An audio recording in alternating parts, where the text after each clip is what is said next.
For nearly 3,000 years, Homer's Iliad was considered beautiful fiction, an epic poem about Greek heroes besieging the city of Troy to retrieve Helen, the most beautiful woman in the world. Then in 1870, a wealthy German businessman named Heinrich Schliemann, armed with nothing but a copy of Homer's epic and absolute conviction that every word was true, went to northwestern Turkey and started digging. What he found shocked the archaeological world. A real city buried beneath layers of earth, massive fortification walls, evidence of ancient warfare, treasure hoards of gold and precious artifacts, and signs of violent destruction dating precisely when Homer said Troy fell. Schliemann claimed he'd found King Priam's treasure, held up a golden diadem, and declared Helen of Troy's jewelry, and announced to the world that Homer's Troy was real. But as archaeologists excavated further, they discovered something even more remarkable.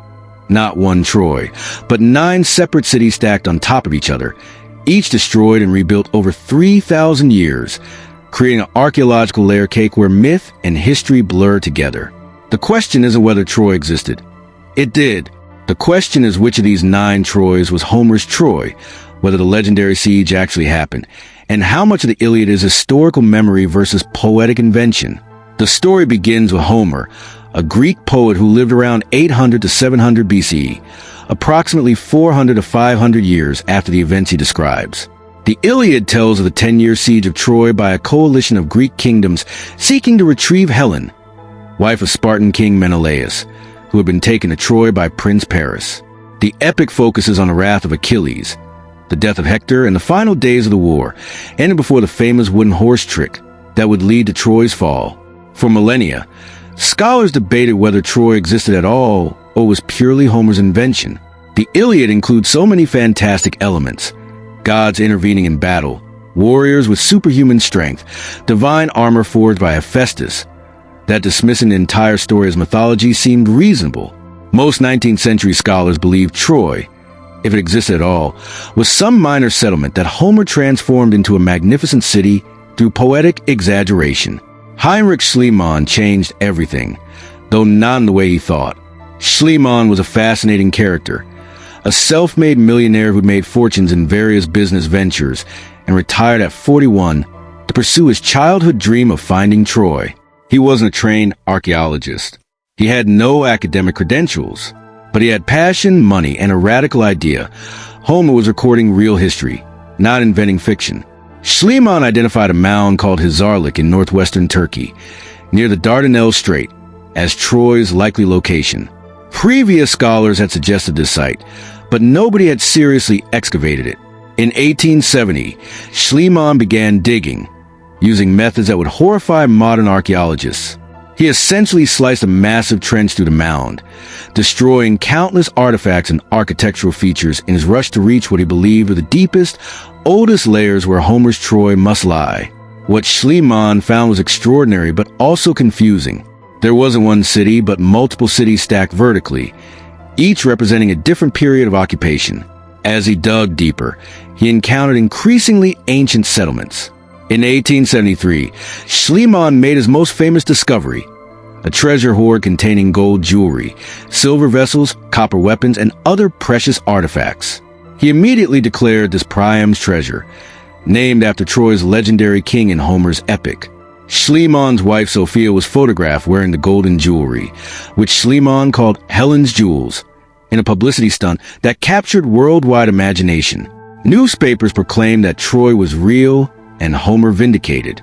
Schliemann became an international celebrity, the man who'd proven Homer's accuracy through archaeological discovery. The reality was far more complicated. Modern archaeological analysis shows that Schliemann's Priam's treasure dated to approximately 2500 BC, roughly 1,000 years before the traditional date of the Trojan War around 1200 BCE. Schliemann had found a Bronze Age treasure, certainly, but from the wrong Troy. In his eagerness to find Homer's city, he dug right through it, destroying evidence from the period that actually mattered.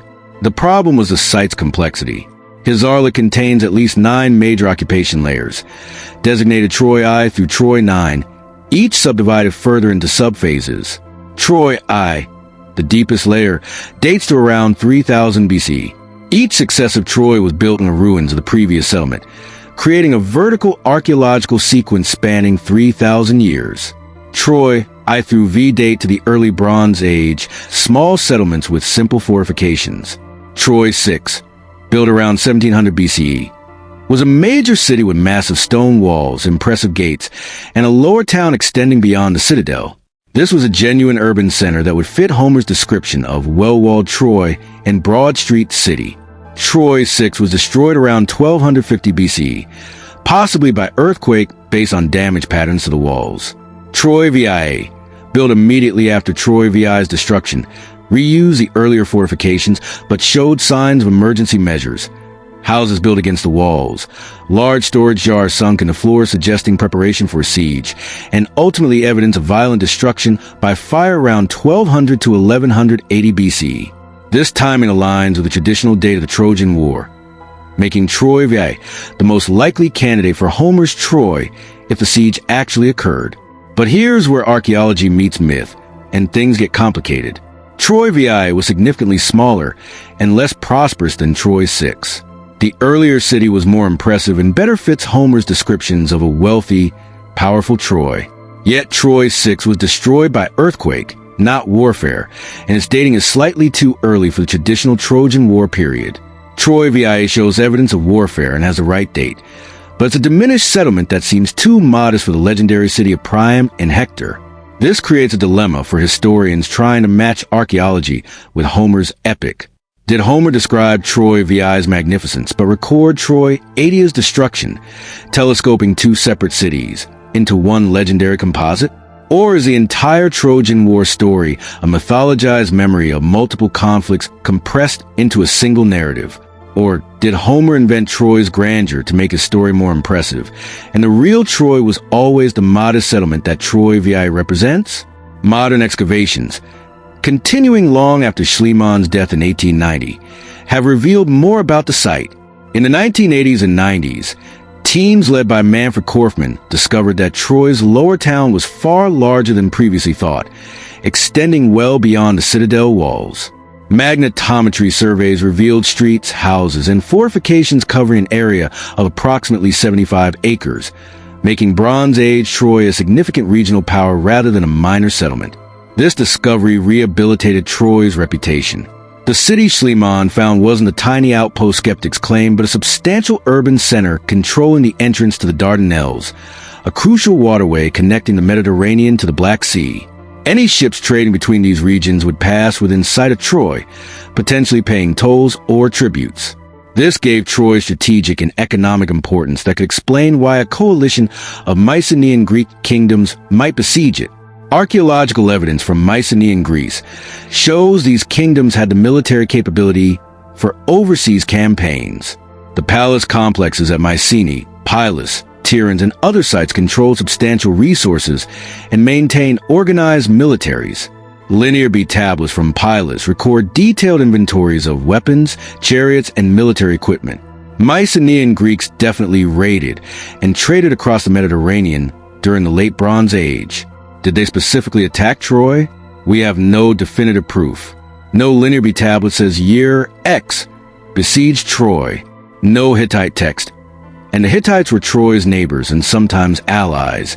Mentions Greeks besieging a city matching Troy's description. We have archaeological evidence that a city identified as Troy existed, that it was destroyed violently around the traditional date of the Trojan War, and that Mycenaean Greeks were militarily active in this period.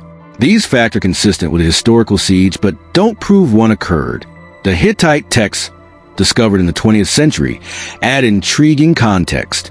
Hittite records mention a place called Wilusa, which many scholars believe is Troy, from Wilios, an alternative Greek name for city. The Hittites describe Wilusa as a sometimes troublesome vassal state in their western territories. One text mentions an attack on Wilusa by someone named Pyamaradu, possibly a Greek name. Another describes a treaty between the Hittites and the king of Wilusa. These texts confirm a significant city in Troy's location during the right period and suggest it was involved in conflicts, though whether any involved Greeks is unclear. Homer's accuracy about other details lends some credibility to his historical core. His descriptions of Bronze Age weapons, armor, and warfare tactics sometimes align remarkably well with archaeological evidence. He describes boars' tusk helmets, confirmed by archaeological finds.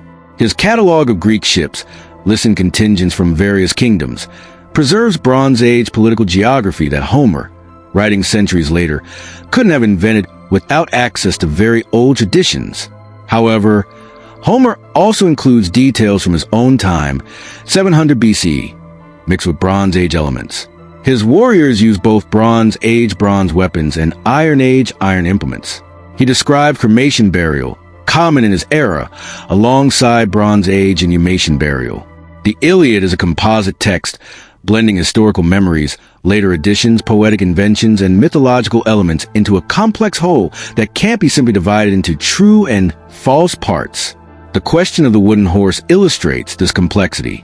The stratagem where Greeks hide inside a giant wooden horse, leave it outside Troy as an offering, then emerge at night to open the gates of their army. This appears in later texts like Virgil's Aeneid, but not in the Iliad itself, which ends before Troy's fall. Is the wooden horse pure invention? A misunderstood memory of a siege engine? A metaphor for earthquakes, Poseidon, god of horses and earthquakes, destroying Troy? We have no archaeological evidence for wooden horses, but absence of evidence isn't evidence of absence for something made of perishable materials. Modern consensus among historians is that the Trojan War, if it happened, was likely a much smaller conflict than Homer describes. Perhaps a raid, a siege lasting months rather than years, or a series of conflicts compressed into one narrative. The vast Greek coalition, the 10-year siege, the gods intervening. These are probably poetic exaggerations of a more modest historical kernel. Yet Homer's details about Troy's location, its importance, and its ultimate destruction align remarkably well with archaeological evidence. Troy VIIa was destroyed violently in the right period, showing warfare damage, including arrowheads and signs of conflagration. Skeletal remains show violent deaths. The city was clearly attacked and burned, even if we can't identify the attackers. Some scholars propose that Homer wasn't describing a single historical event, but rather preserving cultural memory of the entire Bronze Age collapse period when Mycenaean civilization fell and cities across the eastern Mediterranean were destroyed. The Trojan War becomes a legendary framework for processing this catastrophic era, personifying complex historical forces as individual heroes and divine conflicts. The irony is that Schliemann, who wanted to prove Homer completely accurate, actually demonstrated something more interesting.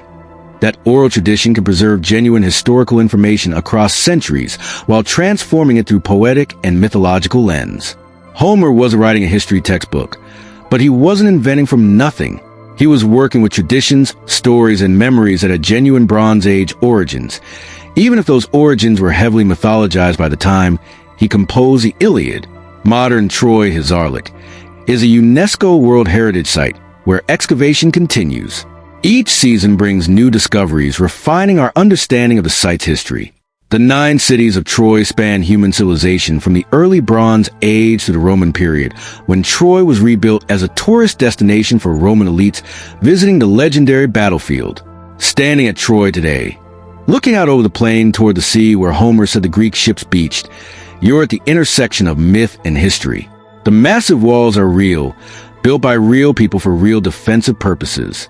The destruction is real, caused by real warfare or earthquakes or both.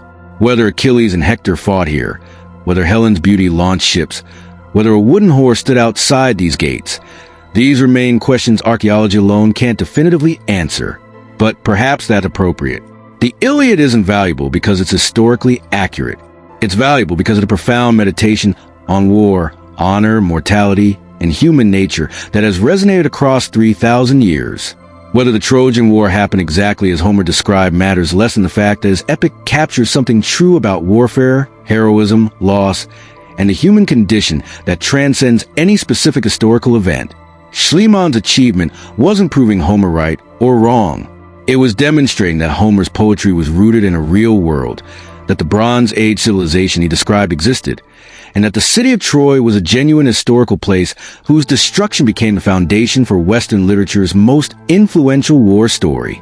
In showing that Troy was real, Schliemann forced us to grapple with harder questions about the relationship between myth and history, memory and poetry, archaeological fact and legendary narrative.